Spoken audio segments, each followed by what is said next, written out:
Welcome to Your Future in Sales and Marketing, a podcast that helps you make great career decisions to get the most out of your career journey. We'll introduce you to the AXR network of established senior leaders and a hand-picked group of future aspiring leaders who have it all in front of them.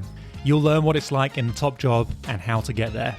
Your hosts from AXR's specialist sales and marketing recruitment team will also land bonus episodes for you on how to work with recruiters, write a resume, and smash an interview, as well as our very popular market updates. It's the podcast that has it all. You can't get this career advice anywhere else.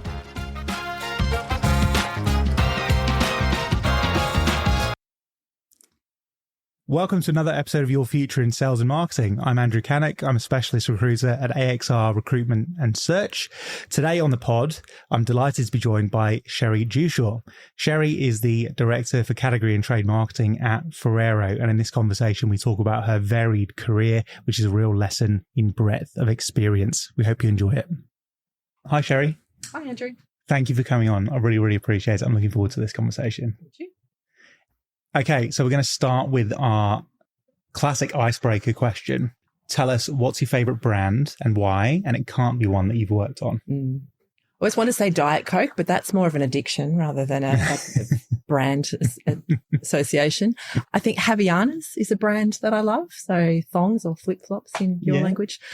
I just think I'm very loyal to Havaianas. You've got to have thongs, and I always have Havaianas thongs. I think it's a really fun brand, authentic with the Brazilian kind of roots, bit of fashion, bit of function. And my favorite metric is worth paying more for. And somehow they've convinced me to pay $40 for a pair of a bit of rubber with a diamante on it. So yeah, I think it's a really fun brand and product. Yeah, nice. And I think I've been in Australia just about long enough. I don't blush whenever someone asks me if I've got my thongs.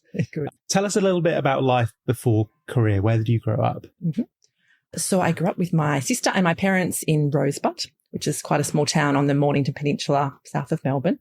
Went to the local primary school, high school, fairly humble, kind of growing up, down to earth kind of space, I think. My dad was a tradie and my mum worked part-time locally, went through school there, but did well at school, liked school, decided I wanted to do business at some point in the later years, not sure what, until I got to uni open days and discovered marketing, which I did not know what that was until the open days. It sort of blew me away and felt like that might be the right fit. And so went on from there. So I moved from the peninsula to Melbourne for uni. Loved uni days. It was like the world opening up, sort of freedom and like life beginning, sort of beyond the Mornington Peninsula at the time. You know, new friends and all the freedom that came with that. Loved the degree as well, and just really felt like I was in the right place, you know, marketing and onward from there. And we were at the Joe Berry Award recently, and there was a debate about the utility of grad schemes, which was a really close vote in the end, wasn't it? Yeah. You went through the Unilever grad scheme. I did. What drew you to that? So you obviously enjoyed the marketing degree, but then sort of FMCG specifically, what took you in that direction? Yeah, I think as I was coming out of uni, I worked for a year in a part-time job that I'd had in marketing, but was looking at the graduate programs as something more substantial. And it was always the FMCG ones that I was drawn to. And then the Unilever one particularly. And I think that FMCG, it was about the brands, about the fact that these brands and products were sort of omnipresent, and the thought of being able to apply classic marketing skills to the 4 Ps on these brands and products that you could see every day, and the impact of what you did kind of being out in the market every day. It just seemed really exciting, kind of classic kind of marketing opportunity. And it was when I got to Unilever. I thought, you know, it was a big learning curve on the graduate scheme. Also involved me moving from Melbourne to Sydney to start. And I don't think I planned to be there forever, you know, leaving my family behind, etc. But, you know, one thing led to another. Apart from loving the job, I met and then married my husband in Sydney. So we kind of carried on from there. And I guess I've been in FMCG ever since, and mostly in Sydney. Although I did have the opportunity with Unilever to go to New Zealand for a brief stint in category back in those early days. And then once we got married, we jumped on a plane and headed to Europe for a couple of years, London specifically, with Unilever again, sort of managed to wangle a job back with Unilever once we landed in London. And that was another example of just the world opening up, I think. The travel experiences, obviously, we made the most of being in London and close to Europe, and did all of the travel we possibly could over kind of 2.5 years.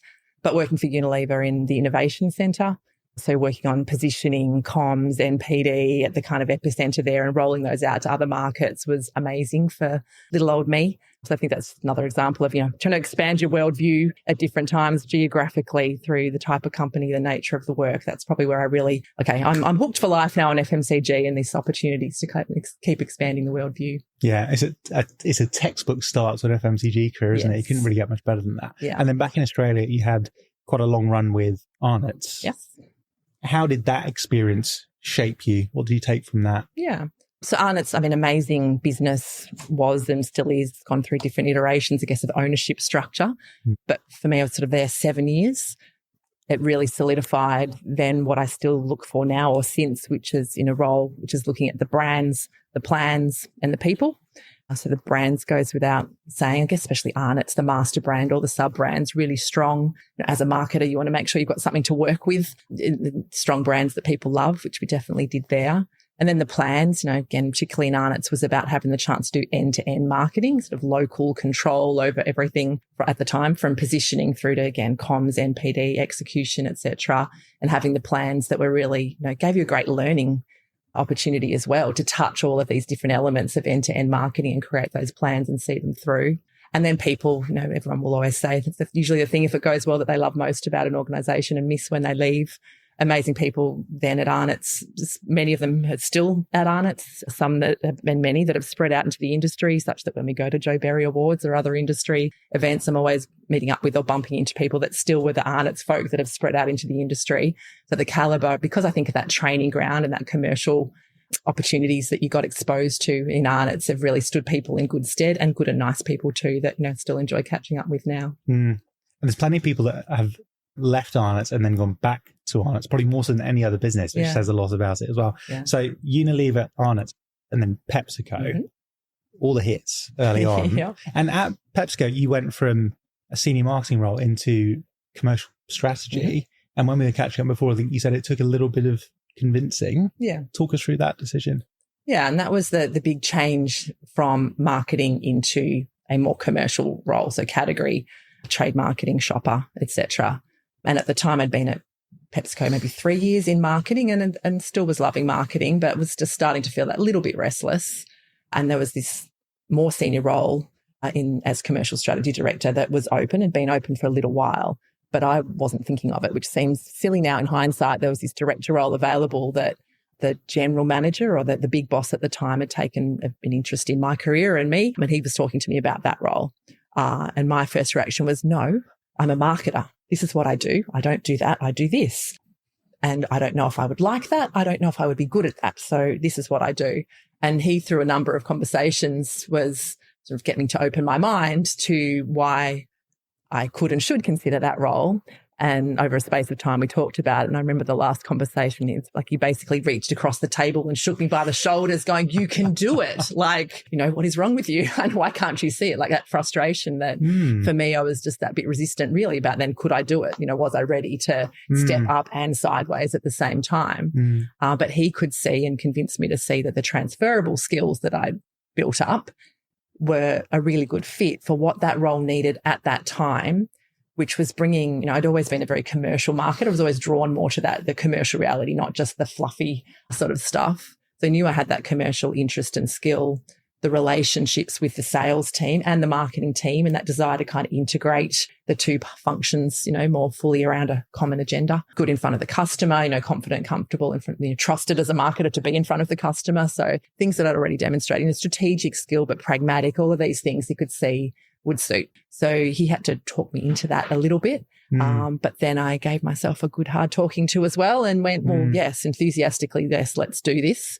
And moved across into that role and inherited a big team and had to do quite a lot of work to, stay ahead of that team or to utilize the best out of that team, not try and do their job because I couldn't, because I didn't have the same skills that they'd had growing up in category or shopper or what have you. But what I could bring was a leadership mindset and those transferable skills and the ability to integrate and move the function forward in a way that was different to the person before me had done, different to what the people have done after. But it was a really kind of formative time in my career, one, because it was a promotion and a sideways move and a great learning experience, but also taught me probably two things: the power of someone else seeing in you what you can't see for yourself, and how do I now try and pay that forward when I'm leading people and encourage people to see what's possible and bring the best out of them.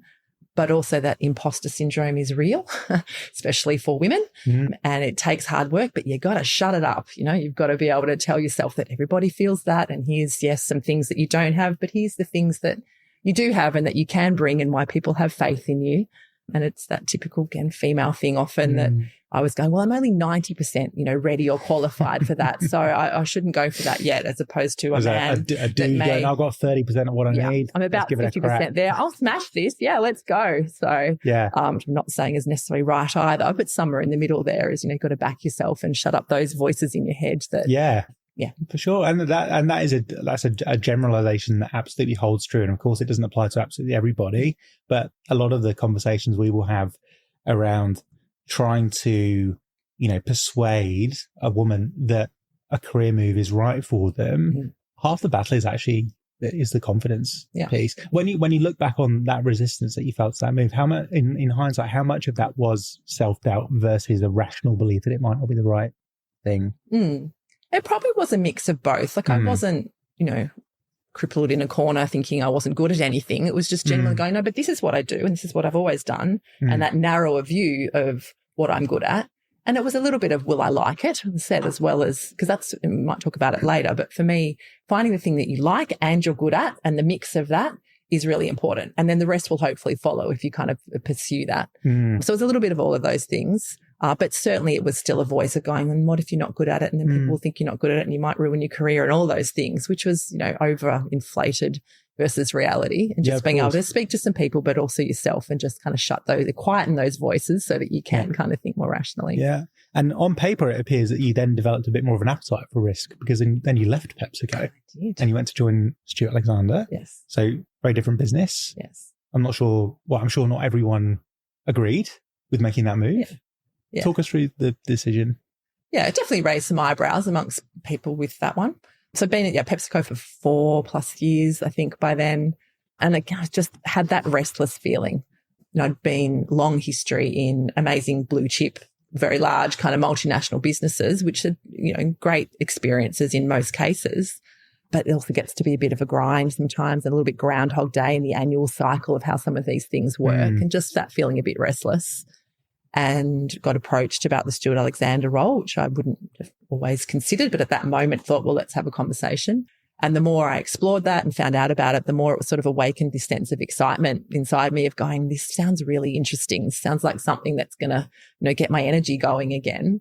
And drawn to the fact that it was a combination of category and marketing. So director of category and marketing. So I'd always done marketing. I've been doing the category side for a while. The thought of bringing those back together in that role in a smaller business, but having that whole remit was exciting. The different business model. So Stuart Alexander is a distributor, a large one in Australia, but smaller in the scheme of things. And so a different business model where you're representing great brands still locally and doing the sales, marketing, distribution for them, but you're dealing with brand partners. So a different business model, which is also interesting to learn, and brands that were in different categories and some different channels than I'd had before. And there was a change agenda as well there to try and expand and accelerate the kind of capability and growth potential of the business.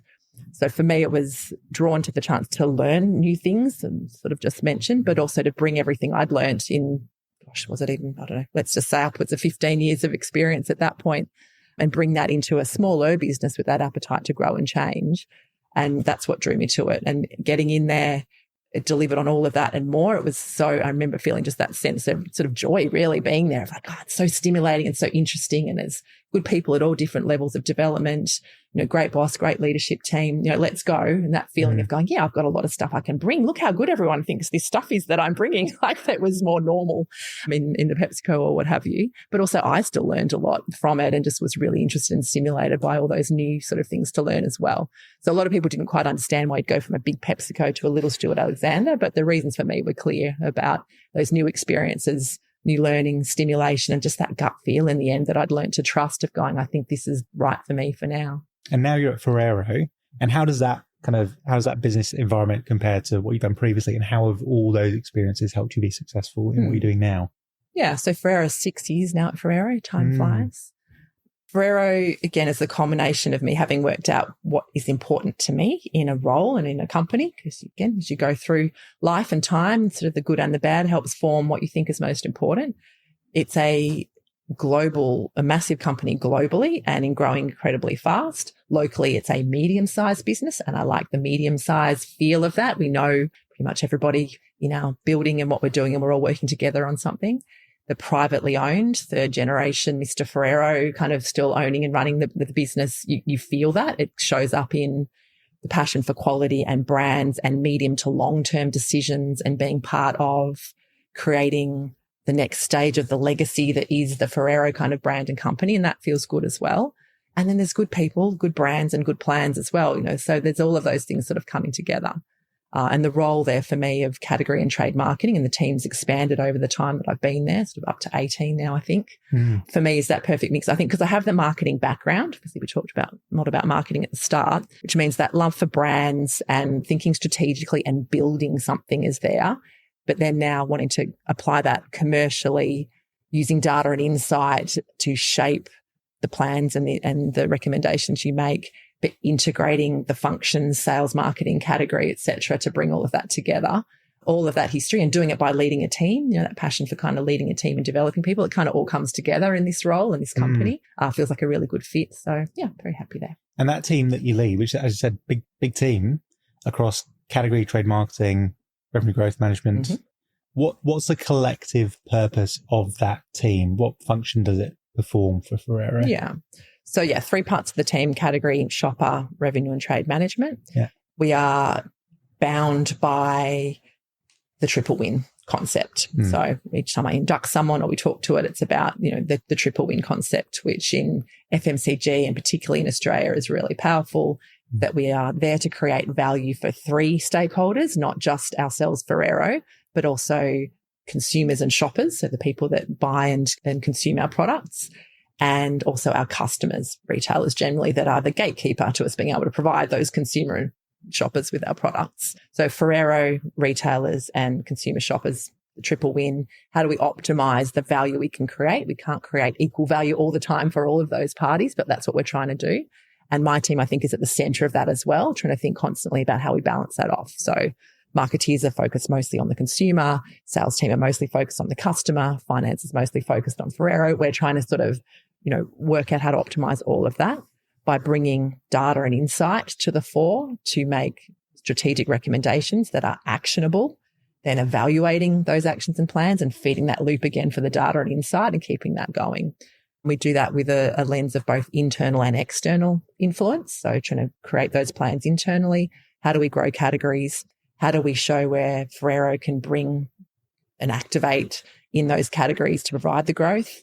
And how do we create that value for the triple win kind of value? That's what binds us all in our day-to-day. And then an interesting development in your team is that you've introduced a new customer category function within the category space alongside category strategy.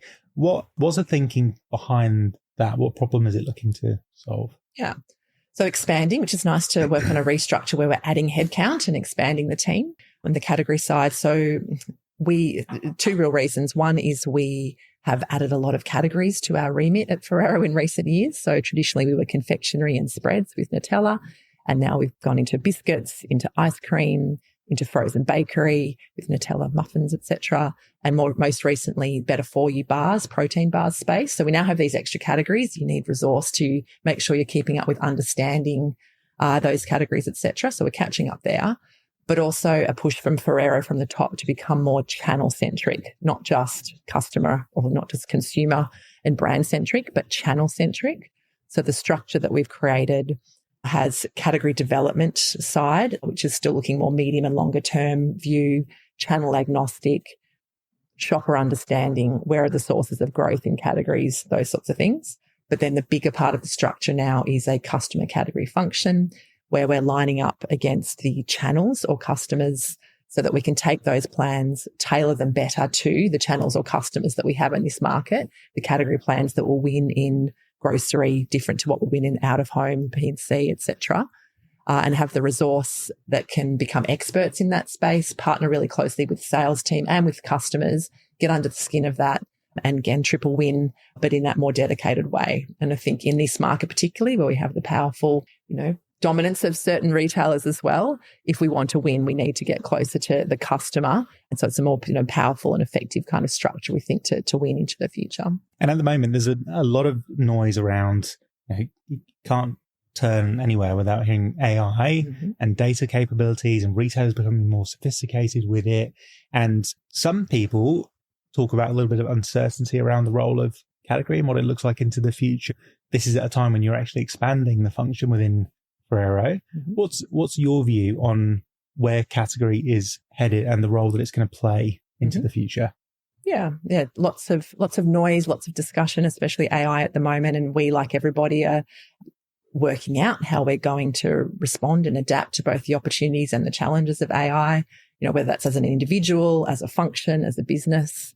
I very much believe category will stay relevant and become more relevant as long as we can show that we're providing value in finding those growth opportunities, framing up how we can get after those growth opportunities, always using data and insight to support that. AI will only enhance our ability, hopefully, to be able to do that and help us not just, process data and insight more quickly, but also help us think.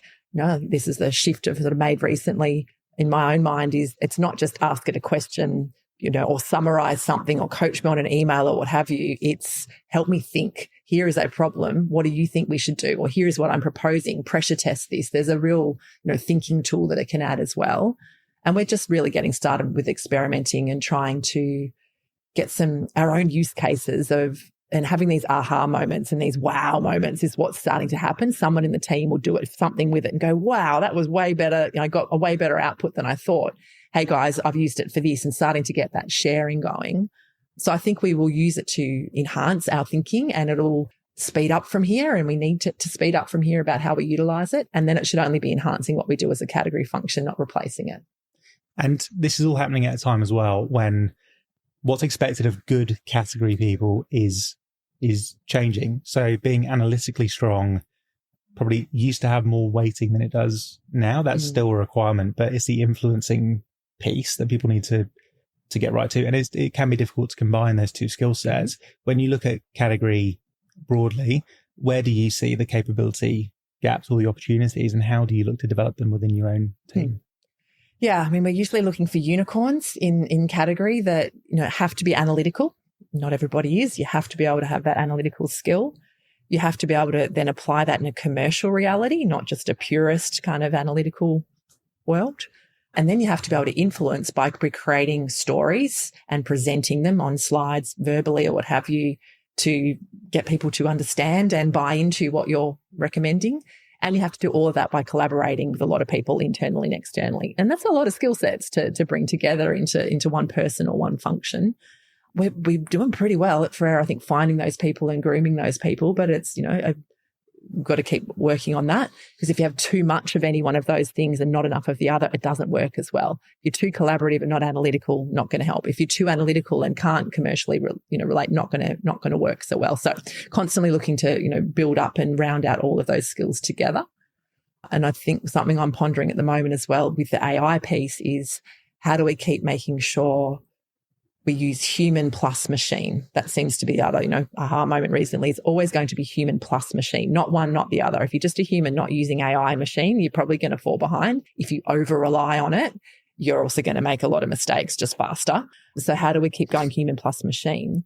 And if you're a younger person coming up through, how are you going to add the human bit, which is the judgment of what AI is telling you, contextualizing it, taking it forward, feeding it? If you don't have background and understanding early in how does the analysis work, what's behind the black box, what is, spending time going down a garden path before you come back to the nugget, and sort of, if you don't know how all of that works, how are you going to build the judgment then to add that extra element to the machine?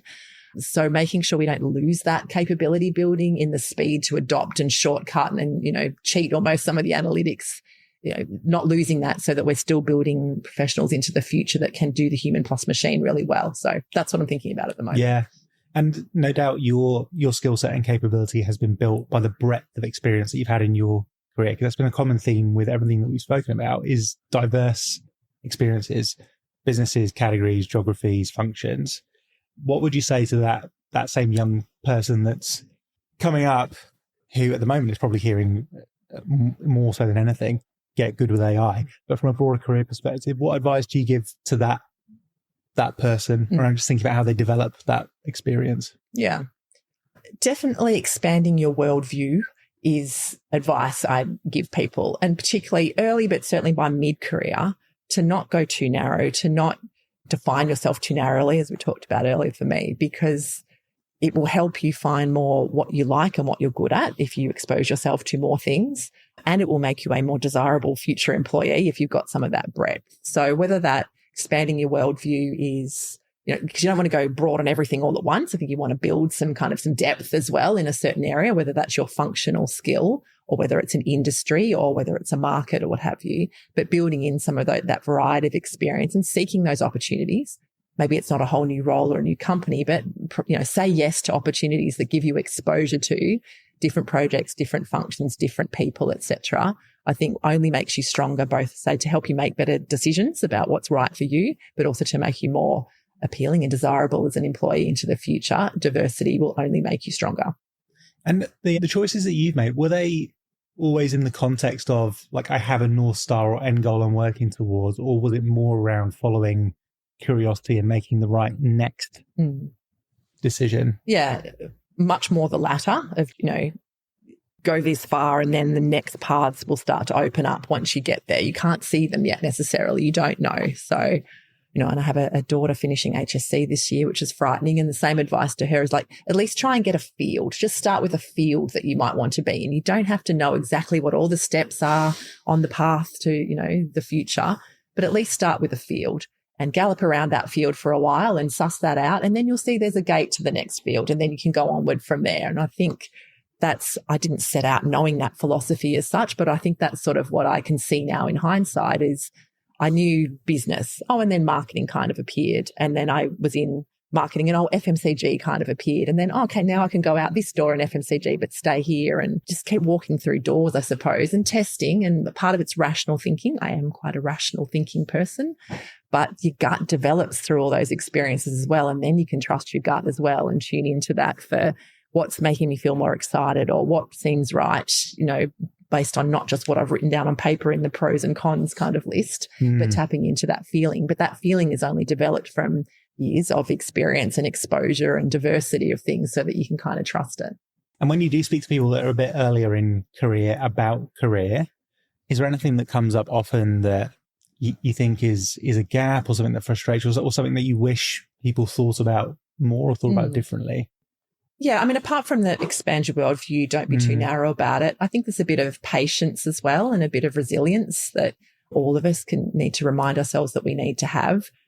Because, say go and find the thing that scares you a bit, move a bit out of your comfort zone, push into that, be open to that. But then it's not going to be easy and you might not like it straight away.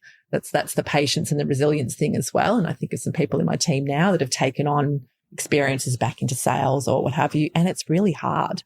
Often you go, I don't think I like this. Maybe I've made a mistake, but you need to just take a moment and go, yes, but this is going to make me stronger. The learning opportunity, the finding out something of what you do and don't like, just that experience. So stick with it even when it's hard and push yourself out of your comfort zone a little bit and push hard now. And then you will get to relax a little bit again later. It will get easier again, or you'll be back somewhere that feels more comfortable again at some point. And that's good. I'm okay with comfort zones for periods of time as well. A bit exhausting to be constantly outside of your comfort zone, but that will come. You just got to push through some of those harder times as well and just sort of, walk in it for a while and then it will become easier again. So don't give up or be shy of that too soon, be the other advice. Great message to end on. Thanks so much for coming on. I've really enjoyed the conversation. Appreciate it. Likewise. Thanks, Andrew. Awesome.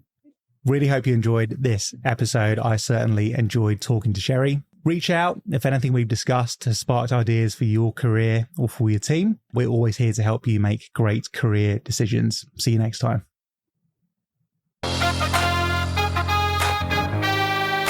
We hope you enjoyed today's podcast from AXR Recruitment and Search. We're passionate about helping you get the most out of your sales and marketing career. Keep listening as we bring you more career insights and advice from Australia's inspiring sales and marketing leaders. See you next time on Your Future in Sales and Marketing.